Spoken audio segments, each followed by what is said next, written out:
اعوذ باللہ من الشیطان الرجیم، بسم اللہ الرحمن الرحیم۔ ناظرین گرامی، السلام علیکم ورحمۃ اللہ وبرکاتہ۔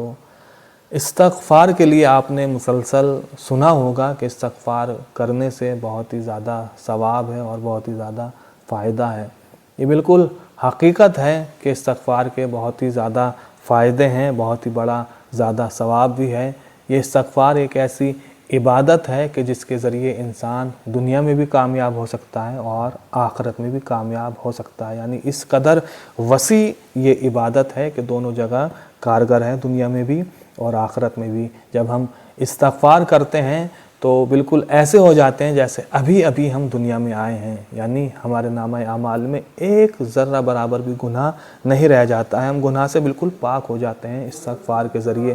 اور خداوند عالم اپنی محکم کتاب قرآن مجید میں استغفار کے لیے ارشاد فرما رہا ہے کہ جب انسان استغفار کرتے ہیں تو بارشیں نازل ہوتی ہیں، خداوند عالم بارشیں نازل کرتا ہے، اور جب بارشیں نازل ہوتی ہیں تو خداوند عالم بارشوں کے ذریعے بیماریوں کو دور فرماتا ہے۔ یعنی بیماریاں دور ہوتی ہیں بارش کے ذریعے سے، اور بارش آتی ہے، وجود میں آتی ہے استغفار کے ذریعے سے۔ اب اگر دنیا میں بارشیں نہ ہوں، یعنی بارشیں نازل نہ ہوں، ایسا ہوتا ہے اکثر کہ بارشوں کو بہت وقت ہو چکا کہ بارش نازل نہیں ہو رہی ہے، تو اگر بارش نازل نہیں ہو رہی ہے تو اس کا مطلب یہ ہوا کہ مومنین نے استغفار کرنا چھوڑ دیا ہے۔ لہٰذا اگر بارشوں کو نازل کرانا ہے خداوند عالم سے تو ہمیں مومنین کو استغفار کرنا پڑے گا، اس لیے کہ خدا خود فرما رہا ہے کہ استغفار سے بارشیں نازل ہوتی ہیں اور بارشوں سے بیماریاں دور ہوتی ہیں، اور اسی بارش سے پھر جب بارشیں ہوتی ہیں تو نہریں جاری ہوتی ہیں،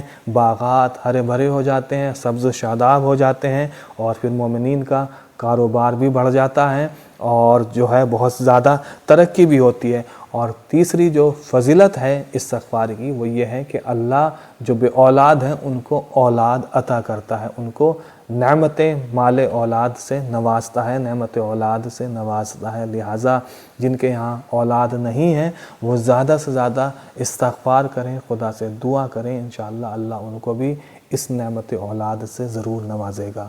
وآخر دعوانا ان الحمد للہ رب العالمین۔